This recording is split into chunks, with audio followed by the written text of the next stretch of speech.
Stage right. I love being able to tell my friends that there's the JREF $10 million prize, and it gets them thinking right away that, oh, there's a prize.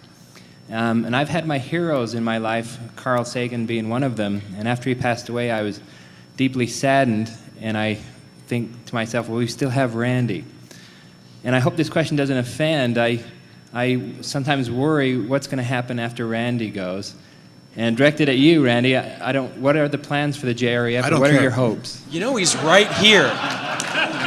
Well, you'll be pleased to know that Randi is actually only 21. He just looks really, really old. I work long hours. That's why, yes. Yeah, that's a question that's been asked of me for many, many years now. And many, many years, yes.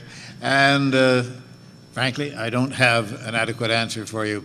My big ambition is that, that someday they'll go to my office door and they'll knock on it and I won't answer it. And when they get inside, they'll find me there with a smile on my face and my fingers on the keyboard. And I will have left this mortal sphere, shuffled off this mortal coil, I think is the expression. Died, in other words. And I would be pretty satisfied even at that moment to think, hey, I guess I did as well as I could in the time that I had, and I'll be satisfied. I'm satisfied now, particularly with this group in front of me. But, thank you. But no, I don't have a successor.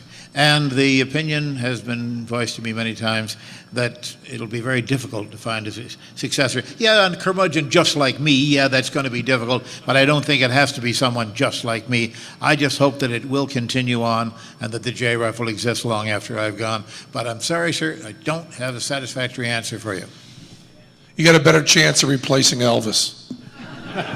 Stage right.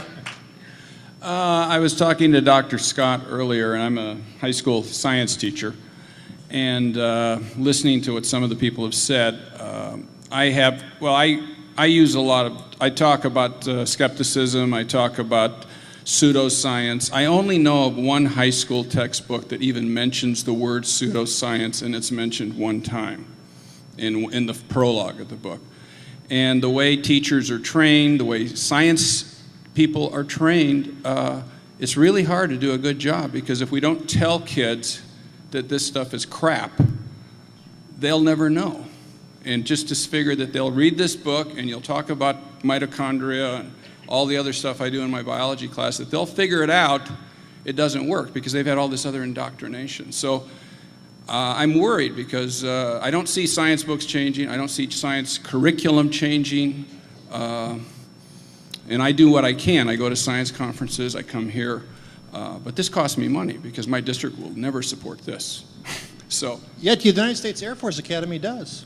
Well, that's I'm sorry. But anyway, I think until we can get this stuff into the science curriculum, and I mean, they say critical thinking, but you know, with all the science standards, that's hard to get in nowadays. I would just say the kids are all right. I mean, there's a lot of places to learn things besides schools. We won't get into this, but I'm not a big fan of schools. And I think that with the internet, with people talking to people, the fact that it's not in the science curriculum does not mean people don't know it. Of course we want to get into the science curriculum, but don't make the mistake of thinking that if they don't learn it in school in science books, they're not going to learn it anyway. Anywhere, because there's a lot of people who know all the words to Eminem songs, and that's not being taught anywhere. I agree, but I think it would also be nice if it were in the textbooks. Yes. There are so many other issues with textbooks. I'm sure Eugenie is probably, her blood pressure went up 10 points when you mentioned textbooks. One issue would be, getting the science right in the first place in textbooks. I was telling her a story actually earlier where I opened up, I think it was a 5th grade science textbook at random, flipped through it until I found the first astronomy example I could find, and it was just wrong. And that really bummed me out. But as far as pseudoscience goes and misconceptions, and the two of them are not necessarily totally separate.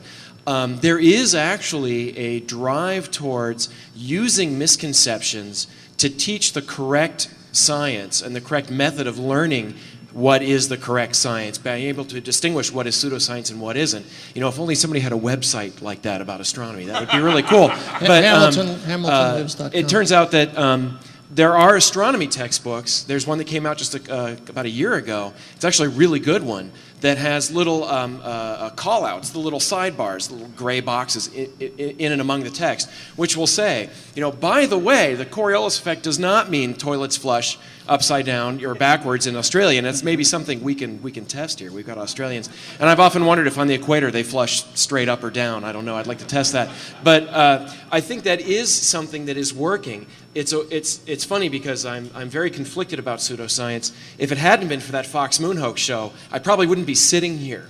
So I'm kind of happy that they put that utter crap on TV. And I should mention too that I believe that Mitch Pileggi narrated Exploring the Unknown, which had an episode about the moon hoax, and the Fox Moon hoax show was also narrated by Mitch Pileggi. So talk about critical thinking.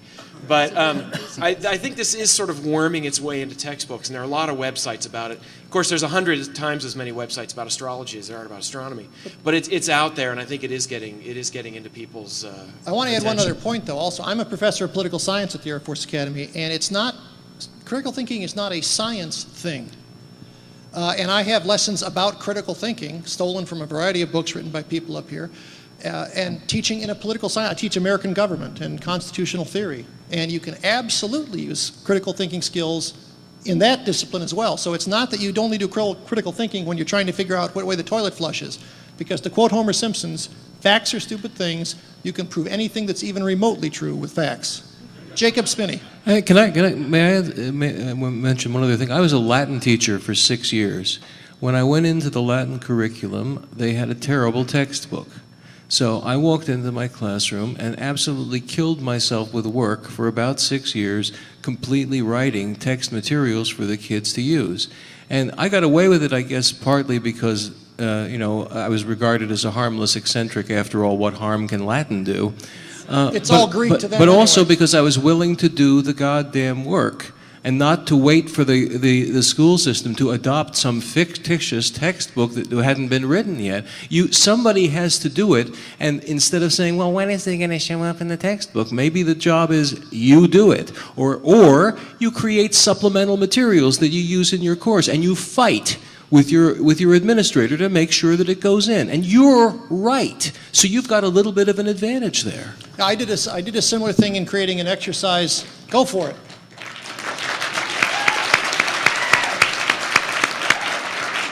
I created an exercise on an international security issue, and what the students didn't know was there is no solution. Either way, somebody's going to get killed.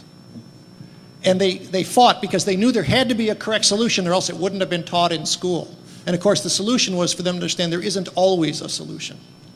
That's, I think, a critical thinking skill taught by talking about fake countries in Asia. Jacob, we've introduced you once. Let's have your question. I'm an 18-year-old atheist. I've become an atheist long before I even knew that there were such thing as atheists out there. I didn't even know that there was such a word. And it's... Granted, you were two. It's really a delight to figure out that I'm not alone in this search for truth. I must tell you, folks, the gentleman standing there in the aisle, Jacob Spinney, is featured on our webpage, which just went up earlier today. So if you have computers or access to the internet, get on there, look him up, and we even have a picture of him that proves that this is the right one. And he wrote me something very succinct and very, very powerful, and I decided it was time to put it up there. Then I found out to my delight that he would be at TAM too, and here he is, and we thank you, Jacob. But I would again like to say that I will respectfully disagree with the great man Penn when I think that it's possible to be a skeptic and a deist.